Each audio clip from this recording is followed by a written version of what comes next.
오늘도 나스닥 크게 무너지고 있습니다. 새벽의 남자 김단태 출동했고요. 나스닥 현재 2.5% 하락. 아니 도대체 뭔 일이 일어난 거야? 왜 갑자기 2.5% 하락을 했는지. 그리고 사실 뭐 나스닥만 맛이 간 게 아니라 다우지수라든가 S&P 500이라든가 러셀 2000이라든가 어쨌든 미국의 대표적인 주가 지수들 전반적으로 맛이 갔다. 그럼 도대체 무슨 일이 있었냐? 짧게 요약을 해보면 오늘 좀 큰 폭으로 하락했던 거는 최근에 좀 이런 움직임들이 있었어요. 어떤 움직임이 있었냐? 미국 주식들이 대부분 단기적으로는 많이 상승한 그런 모습을 보였습니다. 그래서 다시 역대 최고점 근처까지 갔죠. 그러니까 약간 부담스러운 가격 근처에 있는 거죠. 그런데 9월이 시작되면서 어떤 얘기들이 많이 나왔나요? 9월은 어떤 달 주식이 어려운 달이다. 이런 얘기가 많이 나왔고 사실 뭐 그 데이터가 역사적인 데이터를 봤을 때 맞는 말이다라고 할 수도 있어요. 어쨌든 그렇기 때문에 이제 시장에서 어느 정도 약간 겁을 먹고 있었는데 마침 더 겁먹을 만한 사건이 발생을 했습니다. 뭐 촉매제라고도 할 수 있을 것 같은데 바로 미국의 ISM 제조업 PMI라고 해서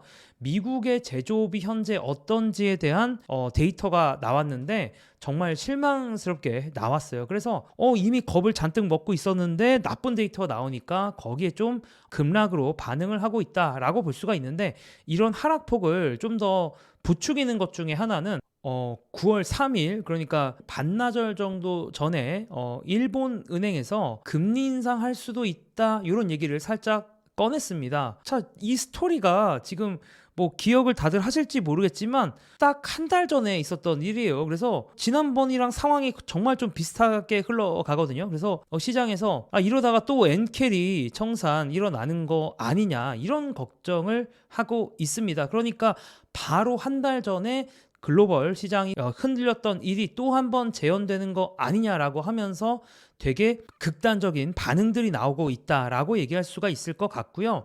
자, 그래서 일단 하나하나 좀 보면 미국의 ISM 제조업 구매 관리자 지수라고 해서 이게 숫자가 높으면 높을수록 이제 미국 제조업 경기가 좋은 거고 낮으면 안 좋은 건데 예측치가 47.5였는데 47.2가 나왔죠. 그래서 좀 안 좋게 나왔다라고 얘기할 수가 있고요. 그리고 이제 이거는 벨리 AI 월가아재님이 하시는 이 벨리 AI의 자료를 갖고 온 건데 이제 보시면 아시겠지만 5개월 연속 미국 제조업 활동이 위축되는 모습을 보였습니다. 50이 대충 이쯤 될 테니까 5개월 연속 계속 안 좋은 데이터가 나왔다. 그리고 또 안 좋게 나온 거는 이제 파란색의 예상치거든요. 이 예상치보다도 실제 값인 이 주황색 가격 값이 더 낮게 나왔다라는 거. 그러니까 미국의 제조업이 예상보다 최근 5개월 연속으로 나쁘게 나왔다라는 거죠. 이런 거 시장에서 안 좋게 볼 수밖에 없는 그런 부분이죠. 그리고 아까도 말씀드렸다시피 9월 주식은 멸망이다. 이런 얘기들이 많았고 실제로 뭐 지난 5년 동안 9월이 가장 안 좋았고 사실은 시계열을 더 길게 해도 9월은 항상 좀 안 좋은 달이었는데요. 이게 사실은 더 무서운 건 뭐냐면 1950년부터 데이터를 봤을 때는 9월 19일 정도부터 주가가 더 안 좋아. 9월 0일부터 9월 19일까지는 주가가 좀 플랫하게 평평하게 가는 느낌으로 가는데 9월 19일부터 역사적으로 봤을 때 9월 30일까지 주가가 안 좋습니다. 그래서 이거 좀 빡세다 이런 게 있고 참고로 정말 정말 TMI이긴 한데 이때가 제 생일이긴 해요. 그래서 제 생일을 기점으로 이 단방꿀의 기운인가? 제 생일을 기점으로 주가가 이렇게 좀 시즈널리티 역사적으로 안 좋아지는 경향이 좀 있다라는 것도 한번 우리가 생각을 해볼 필요는 있을 것 같고요. 자, 그리고 제가 아까도 말씀드렸지만 몇 시간 전에 일본은행 총재가 경제 물가 전망이 예상대로 진행된다면 금리 인상을 이어갈 것이다 라고 얘기를 했습니다. 근데 지난 한 달 전 바로 엔캐리 트레이딩 청산 자체가 이런 거였잖아요. 그러니까 저렴한 엔화, 금리가 낮은 엔화로 대출해서 뭐 여기저기 투자했다가 레버리지 투자했다가 박살나면서 무작정 팔아 제끼는 이제 그렇게 샀던 것들 중에 하나가 미국 주식 같은 거였던 거죠. 혹은 뭐 한국 주식일 수도 있고 어쨌든 글로벌 자산에 엔화를 빌려서 환전을 한 다음에 투자를 했다가 이제 얻어 터진 건데 이렇게 금리를 갑자기 인상을 한다고 하면은 갖고 있는 거 빨리 다 팔고 다시 엔화로 바꿔야겠죠. 왜냐하면 엔화가 금리 인상이 되면 엔화의 가치가 상승할 거니까요. 그래서 이런 걱정들 계속 이제 펼쳐지고 있고, 그리고 또 오늘 어떻게 보면 약간의 걱정을 야기했던 것 중에 하나는 바로 원유 가격이 뭐 WTI건 브렌트건 4에서 5% 정도 하락을 했습니다.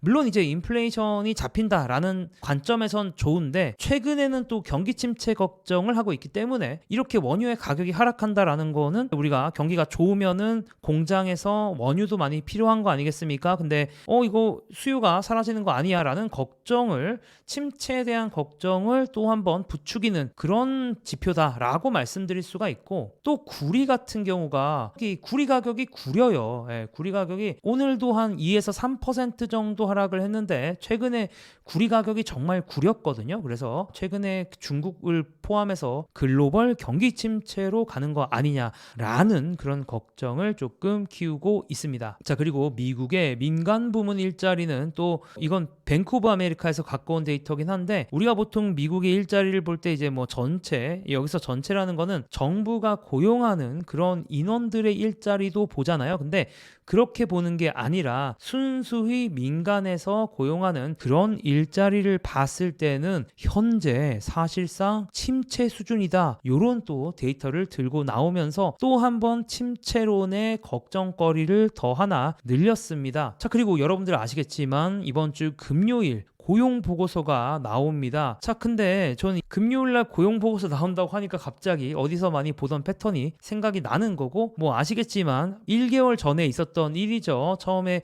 시장 흔들리기 시작한 거, 지난달에도 ISM 미국 제조업 PMI로 시장이 흔들리기 시작했다가 고용 보고서가 예상보다 안 좋게 나오면서 결정타를 맞았는데, 같은 일이 또 일어나는 거 아닌가, 이런 생각을 해보고요. 그리고 또 T.로우 프라이스의 채권 매니저 중에 한 명이 이제 이분이 좀 엔화 쇼크를 예측했다라고 하면서 유명세를 타신 분이 있는데, 이분이 얼마 전에 또 엔화 쇼크가 올 것 같다라는 얘기를 하면서 또 블룸버그에서 이제 이분에 대한 기사를 다뤘습니다. 여러분들도 아시겠지만 이제 7월 일본의 금리 인상으로 엔캐리 트레이드의 급격한 반전이 이제 일어났었죠. 그러면서 이제 주식시장의 변동성이 커졌는데, 이분은 뭐라고 얘기를 하냐면, 이번에 우리가 목격했던 게 그냥 그 결함의 첫 번째였을 뿐이며 앞으로 시장 변동성이 더 커질 것이다 라고 경고를 했습니다. 그래서 여기서도 보면 이제 엔화가 달러 대비 140대 중반에 거래되고 있긴 한데 변동성 여전히 높은 데다가 일본은행의 추가 긴축, 그러니까 금리 인상은 조만간 시장을 다시 뒤흔들 수 있습니다 라고 하는데, 마침 또 몇 시간 전에 일본은행에서 금리 인상 얘기를 또 꺼낸 거고요.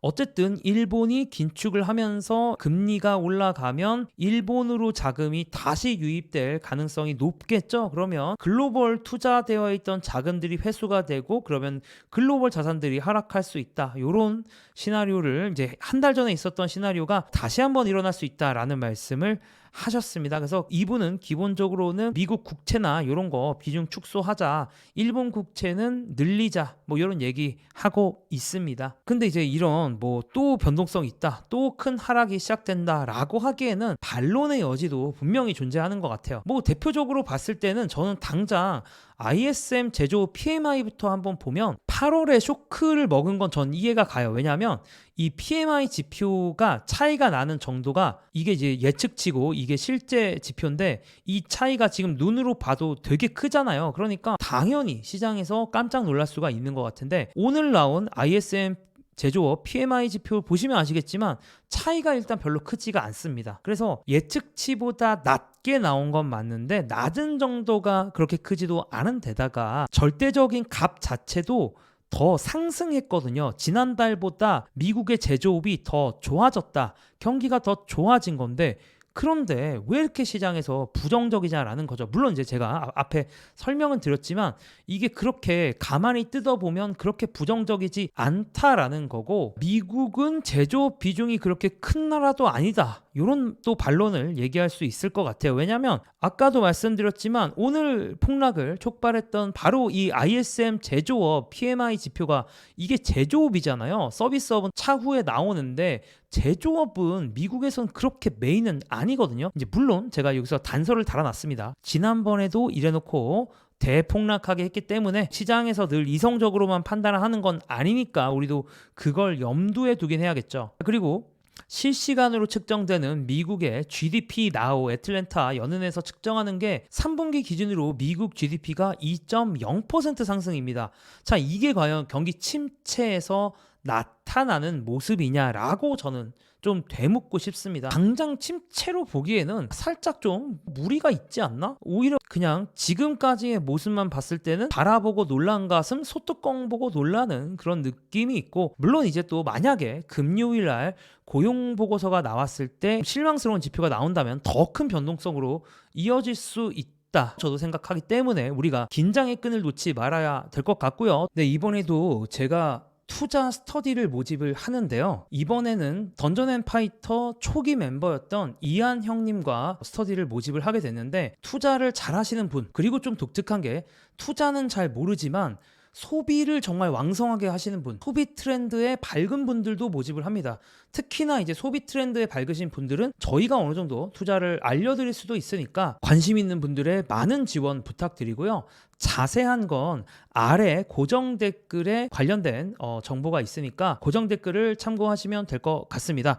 자, 그리고 지난번에 스터디 모집했던 걸 그만두는 거냐 뭐 이런 질문도 있었는데, 그런 건 아니고 제가 스터디를 하는 게 너무 좋아서 지난번 스터디도 잘 운영하고 있고 이번에 추가로 스터디를 더 만드는 거다라고 생각을 하시면 될 것 같습니다. 저는 또 그럼 돌아오도록 하겠습니다. 감사합니다.